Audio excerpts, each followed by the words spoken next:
Dünya modernliğin ışıltılı maskesi altında yavaş yavaş eriyordu. Sokaklar insanların yüzlerinde asılı kalan zoraki gülümsemelerin sahte parıltısıyla doluydu. Herkes başkalarının onayını almak için bitmeyen bir yarışın içine çekilmişti. Gerçekler bu dijital kargaşanın içinde bulanıklaşırken insanlar birbirlerine yabancılaşmış ve kendi kimliklerini bir uygulamanın dayattığı sahte mutluluk tablosuna feda eder hale gelmişlerdi. Bu karanlık ve tuhaf dünyanın en keskin yansıması ise Black Mirror'ın Dibe Vuruş adlı bölümünde can buluyordu.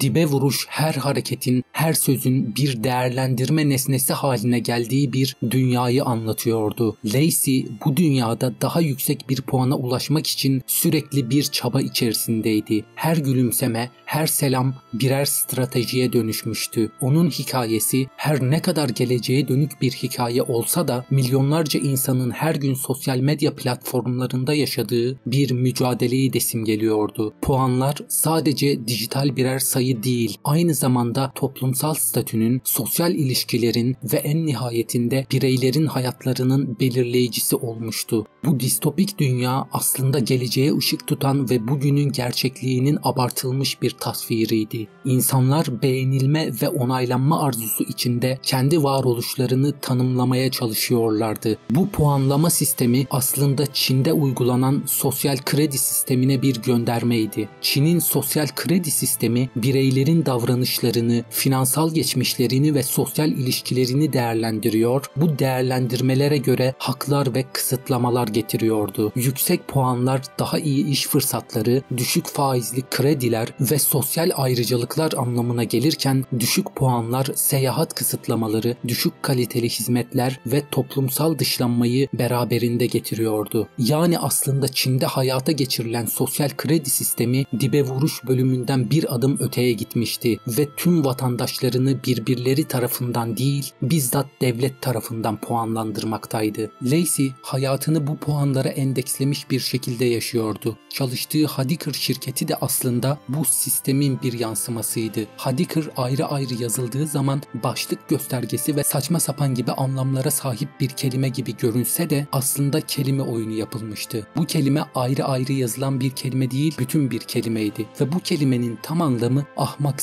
demekti. Bu da demek oluyor ki sistem aslında şöyle bir alt metin veriyordu. Eğer ahmak olursanız biz de size tecavüz ederiz. Lacey'nin çalıştığı şirket bu mesajı gizliden gizliye değil, açıktan veriyordu. Sistem sizi aptalca davranmaya teşvik ediyor ve bu aptallığın sonucunda sizi tamamen kontrol altına alıyordu. Lacey'nin 4.5 puana ulaşma çabası bu tür bir toplumsal sistemde yükselme çabasının sembolüydü. Ne var ki onun talihsiz olaylar zinciriyle birlikte hızla düşen puanı sistemin bireyleri nasıl hızla gözden çıkarabileceğini gösteriyordu. Dibe Vuruş bölümünün hikayesi aynı zamanda bugünün sosyal medya bağımlılığına yönelik bir eleştiriydi. Instagram, TikTok, Facebook, X ve benzer diğer platformlar insanların sürekli bir onay arayışı içinde olmalarına neden oluyordu. Her beğeni, her yorum bireylerin kendilerini tanımladıkları birer ölçüt haline gelmişti. Lacey toplumsal onay ihtiyacının peşinde koşarken bu bağımlılığın onu ne kadar derin bir çıkmaza sürüklediğini fark edemiyordu. Bölümde kullanılan pastel renkler ve steril ortamlar karakterlerin sahte ve yüzeysel hayatlarını yansıtıyordu.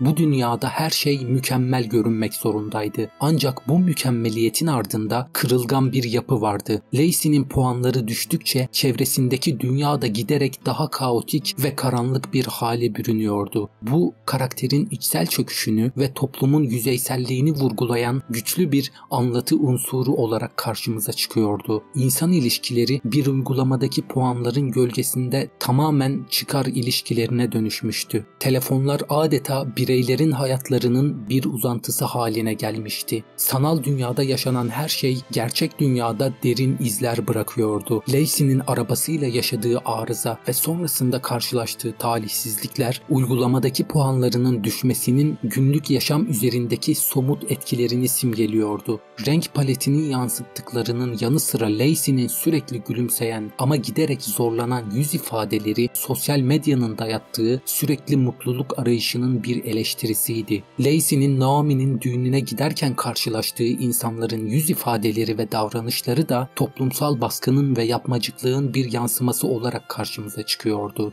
Naomi yüksek puanlı bir uygulama fenomeni olarak Lacey'nin gözünde ulaşılması gereken bir hedefti. Lacey Naomi'yi düğününde konuşma yapmaya ikna etmeye çalışırken aslında kendisini topluma daha iyi göstermeye çalışıyordu. Bu da influencer kültürünün çarpıcı bir eleştirisiydi. Lacey'nin hikayesi sahte mutluluk arayışı ve toplumsal onay ihtiyacının bireyleri nasıl bir çıkmaza sürüklediğini gösteriyordu. Fakat bu çıkmazı oluşturan sistemin ta kendisiydi. Düşen puanlar iş görüşmelerinin iptaline, seyahat planlarının aksamasına ve günlük yaşamda karşılaşılan zorluklara neden oluyordu.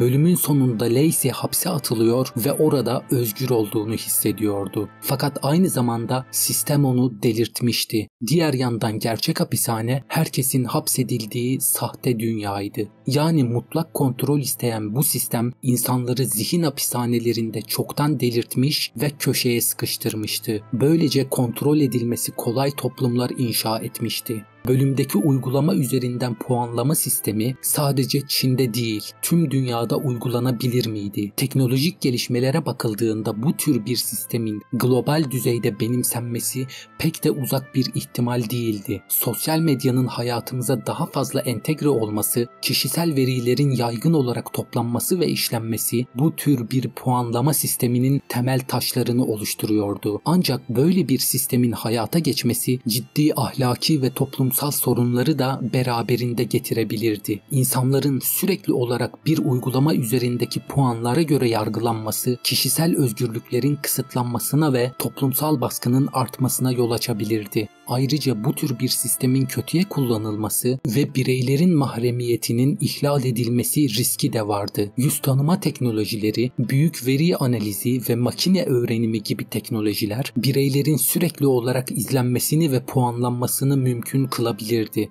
Black Mirror'ın bu bölümü sosyal medyadan çok hükümete bağlı bir uygulamanın bireyler üzerindeki etkilerini derinlemesine ele alan bir bölüm olarak günümüz ama daha çok gelecek toplumunun yüzleşmek zorunda olduğu gerçekleri ortaya döküyordu. Bölümdeki detaylar ve semboller bu distopik dünyayı daha da gerçekçi kılıyor. İzleyiciyi modern dünyanın nereye doğru gittiği konusunda düşündürüyordu. Peki ya biz hayatımızın değerini sadece beğenilme ve puanlama üzerine mi inşa etmeliyiz? Bu bölüm bize sosyal medyanın ve daha da önemlisi puan sistemlerinin insan ilişkilerini nasıl şekillendirebileceğini gösteriyor. Teknolojinin gelişmesiyle birlikte gerçek dünyadaki değerlerimizi nasıl koruyabiliriz? Dibe vuruş, global bir sosyal kredi sisteminin yavaş ve emin adımlarla gelişinin ayak seslerinden biriydi ve her zaman söylediğim gibi bu tarz film ve diziler özel bir amaç için tasarlanıp yazılıyor. Yani dönüşümün çoktan başladığını haykırıyorlar ve insanlık böyle susmaya devam ederse tasarladıkları yeni dünyada sözüm ona çok cesurca işler yapacaklar.